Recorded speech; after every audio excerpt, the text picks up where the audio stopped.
Item hash SCP-307. Object Class Keter. Special Containment Procedures. SCP-307 is to be kept within a 0.5 meter square stainless steel planter within a hydroponic growth chamber equipped with remotely operated light and sprinkler. The sides of the plant were to be equipped with retractable circular blades, the controls to which must be located outside the containment cell and manned at all times. The hydroponic chamber is to be kept within a 5 by 5 by 3 meters room with stainless steel walls, floor and ceiling. There are to be no windows in the room. All light will come from the hydroponic grow light, and any observation of SCP-307 is to be done over a security camera. The temperature of the room is to be kept at 15 degrees Celsius to discourage seed production. If entry to SCP-307's room is necessary, it is to be done by remotely operated robots. Absolutely no living humans are to enter SCP-307's containment cell following Incident 307. See Addendum 2. If any specimens of SCP-307 are discovered outside the containment cell, they are to be burned immediately until only ashes remain. Any personnel who touches SCP-307 must also be burned. Description: SCP-307 is a creeping vine, similar in appearance to the common English ivy. Hedera helix, save for the presence of greenish thorns on the stems and the tendency of the leaves to exhibit a purple hue. The vine puts down roots approximately every 30.5 centimeters, 12 in. The roots can penetrate any porous material but not metal. Any part of the plant not connected to a root system is to be considered dead and safe to examine up close. SCP-307 appears to be carnivorous and seems to exhibit some degree of intelligence. See Document 307-A. When in the presence of a warm-blooded animal, here after referred to as the victim, it grows at a startlingly rapid rate in the direction of the animal, often growing 3 vines at a time in what appears to be a flanking maneuver. Upon contact, SCP-307 appears to paralyze the victim and then liquefy and drain all internal organs, musculature, and blood. The mechanisms by which it does this are presently unknown. They have, however, led to researchers calling it spider ivy. SCP-307 was first discovered by Agent Apocalypse, where he witnessed it rapidly growing up the trunk of a tree and consuming a nest of American robins. Further examination has revealed the prevalence of the plant throughout North America. It has shown itself to be highly resistant to any attempts at poisoning. This has included all commercially available herbicides, exposure to allelopathic plants, and formaldehyde. Except for the sample obtained for study, the plant has been burned wherever it has been encountered. However, it is very likely that numerous specimens still exist outside of Foundation control. SCP-307 is only kept alive in the hopes of engineering a biological agent to use on the wild population. Document number 307-A. Experiment logs. Experiment 1. Tray of mealworms introduced to cell. Result: SCP showed no signs of movement. Experiment 2. Chilean rose hair tarantula introduced. Result: SCP showed no signs of movement. Did not respond when tarantula climbed onto SCP. Experiment 3. Live mouse introduced to cell. Result: SCP immediately began to grow in the direction of the mouse. 1 vine extended directly towards it while 2 more grew around and in front of it, effectively surrounding the mouse. Mouse immediately became rigid and stopped moving upon contact with SCP-307. Behavior continued for 26 seconds before mouse fell on its side, obviously dead. Vines outside the planter were severed, allowing D-Class personnel to collect mouse. Upon retrieval, mouse was noted to appear to be lacking any anatomic structure besides skin and bones. Mouse was taken for further examination. When mouse was dissected, researchers noted a complete absence of blood, internal organs, and musculature.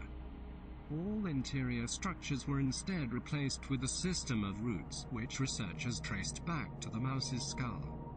A single seed was found inside the mouse's otherwise empty brain cavity.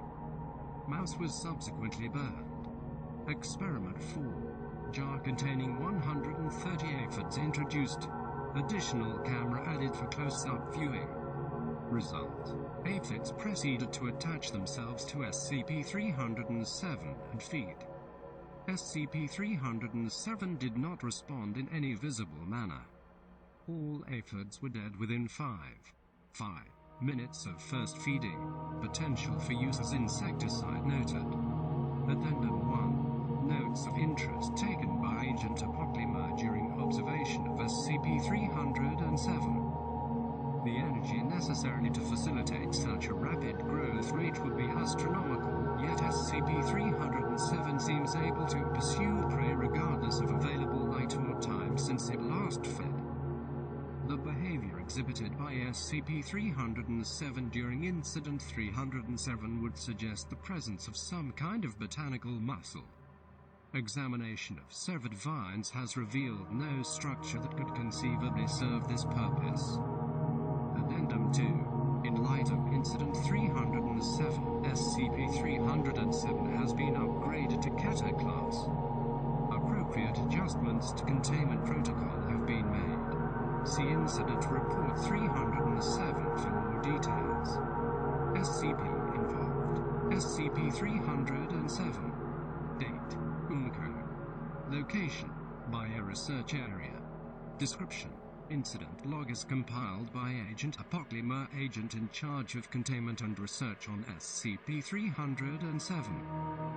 The following is a description of security camera footage from SCP-307's containment cell on the morning of 100 years plus ago, sometime in 9XX20XX 8:01 a.m. Close-up observation camera in SCP-307's hydroponic chamber goes offline. 8:12:19 a.m.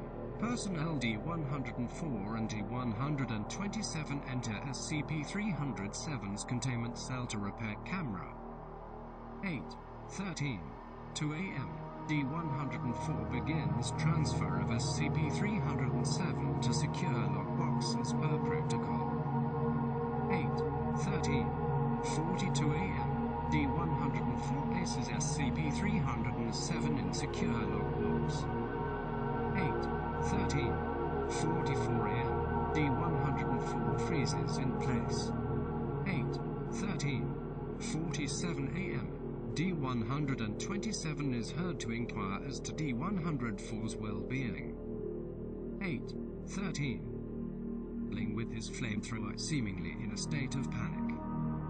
8:13:51 a.m. A vine from SCP-307. Vine A is seen to grow in D-127's direction.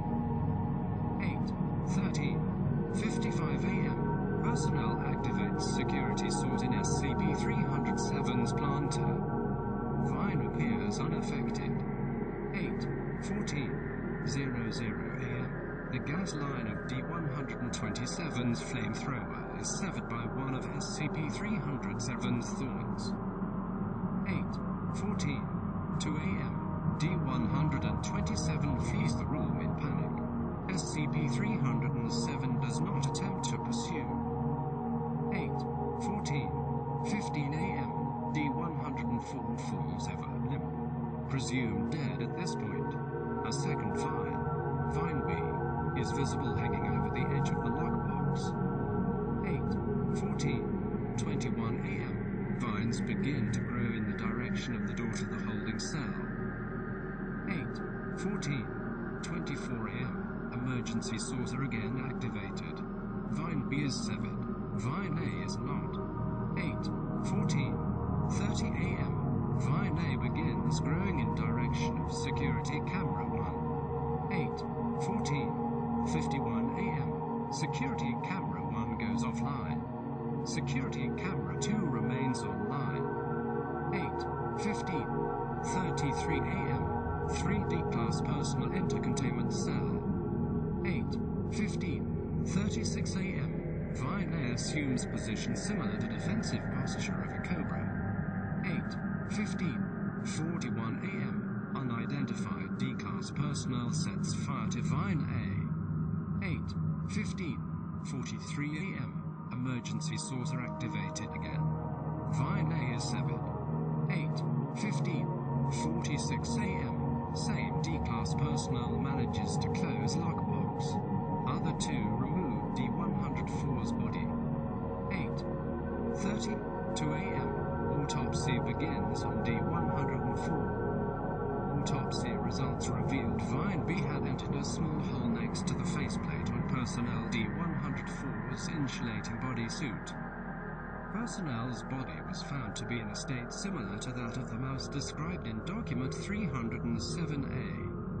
No internal structure aside from skeleton could be found, replaced by an elaborate network of roots, all connected to a seed located in D-104's skull. A pair of shoots had begun to sprout in the direction of the eye sockets. D-104 was summarily incinerated.